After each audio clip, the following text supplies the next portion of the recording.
dərsimiz dediyimiz kimi Atabəylər dövləti olacaq. Səlcuq dövləti dağılmağa yaxınlaşdıqda artıq onun yerində yeni Atabəyliklər yaranmağa başlayır. Bəs bu Atabəy sözü hardan gəlir? Kimdir Atabəy? İndi onu tanımalıyıq. Demək, Atabəy əslində tərbiyəçi, müəllim deməkdir. Kimdən gedir söhbət burada?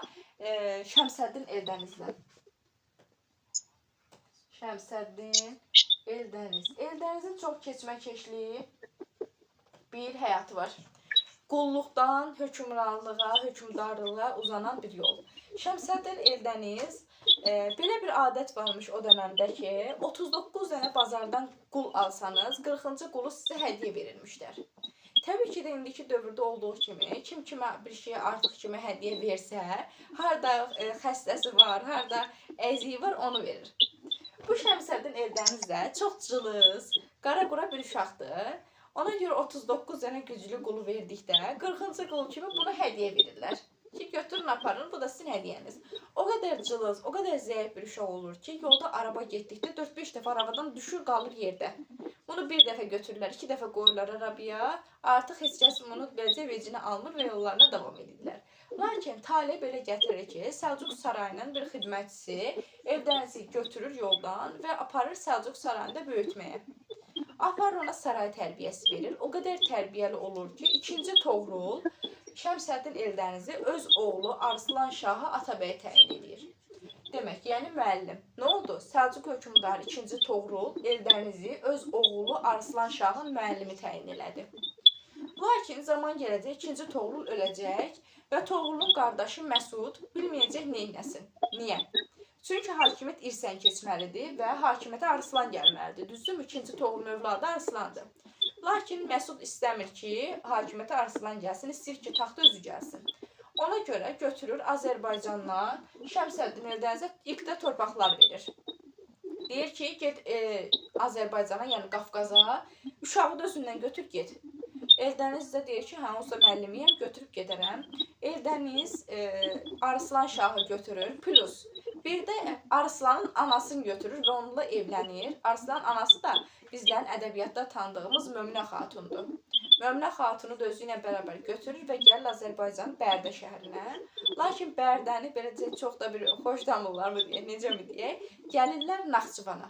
Və 1136-cı ildə paytaxtı Naxçıvan olan Atabəylər dövləti yaradılır. Və yaxud da biz buna deyirik Eldənizlər. 1136-cı ildə paytaxtımız hara oldu? Naxçıvan. Eldəniz hakimiyyəti əl alır. Eldəniz hakimiyyəti əl aldıqdan sonra oğulluğu Arslanı, yəni Toğrulun oğlunu aparır Səlcuq taxtına otuzdurur və 1160-cı ildə özünə də Böyük Atabəy titulu qəbul edir. Bu çox düşür, diqqət edək. Böyük Atabəy.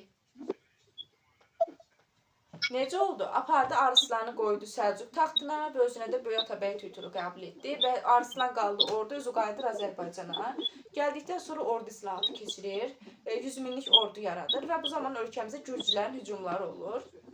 1-ci Demetrinin başçılığı altında gəlirlər Gəncə şəhərinə, Gəncəni qarət edirlər və Gəncə darvazalarını oğurlayırlar və hal-hazırda o darvazalardan biri Kutaisidə, muzeydə qalmaqda davam edir. Lakin Şəmsəddin Eldəniz onları izləyir və Naxçıvan döyüşündə onları məğlub edərək ölkədən qovur və Şəmsəddin Eldənizdən sonra oğlu Məhəmməd Cahanı gürcülər üzərində mübarizəyə göndərir. Məhəmməd Cahan da gedir bir tur gürcüləri məğlub eləyir və geri qayıdır. Şəmsəddin Eldənizin elə ölümündən sonra da hakimiyyətə oğlu Məhəmməd Cahan Pəhləvan gəlir. Atası kimi gürcülərə qarşı mübarizə aparır. Yəni atası ilə oxşar cəhətdə. Ümumiyyətcə, neçə dənə hökmdarımız varsa, hamısı gürcülərə qarşı mübarizə aparır.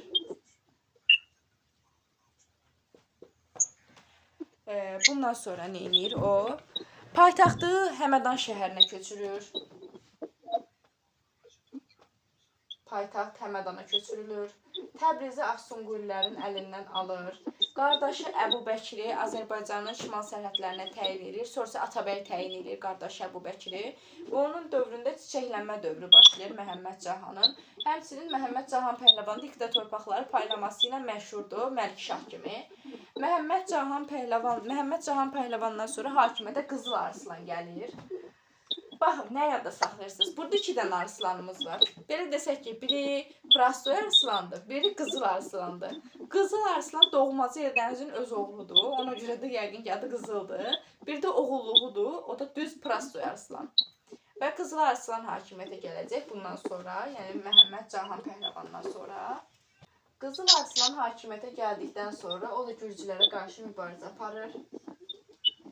Atası kimi, həm də qardaşı kimi. Gürcülərə qarşı mübarizə aparır. Əsas məsələ 1191-ci ildə, çox yaxşı bunu yadda saxlayın, 1191-ci ildə özünə sultan titulu götürür. Ərəb xəlifəsindən icazə alır və özünə sultan titulu götürür. Azərbaycan tarixinin ilk sultanı elə məhz Qızıl Arslan olur. Türk tarixinin isə ilk sultanı Sultan Məhmud Qəznəvi olur. Və bundan sonra başlayır Qızıl Arslan dövləti idarə etməyə və Şirvana yürüş eləyərək Şamaxını özünə tabe eləyir. Şirvana yürüş eləyir. Qızıl Arslandan sonra hakimiyyətə Əbubəkir gəlir.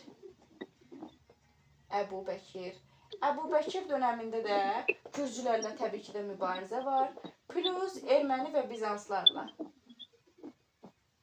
Ona görə də heç Əbubəkir hakimiyyətdə çox qalmır. Bütün bu hücumlardan sonra Əbubəkir mənbələrdə yazılır ki, ürək tutmadan ölür. Sonuncu hökmdarımız isə Özbəkdir. Özbək bərabərdir oyuncaq. Niyə? Özbək dönəmində çox dövlət zəifləyir. Yəni siyasəti yaxşı idarə edə bilmirdi Özbək. Ona görə də dövlətin süqutu da onun dönəmində baş verəcək. Dövlət 1225-ci ildə Xarəzmşahların yürüşünə məruz qalaraq süqut edəcək. Demək, 1136-da yarandı, 1225-ci ildə Xarəzmşahlar tərəfindən varlığına son qoyuldu Atabəylər.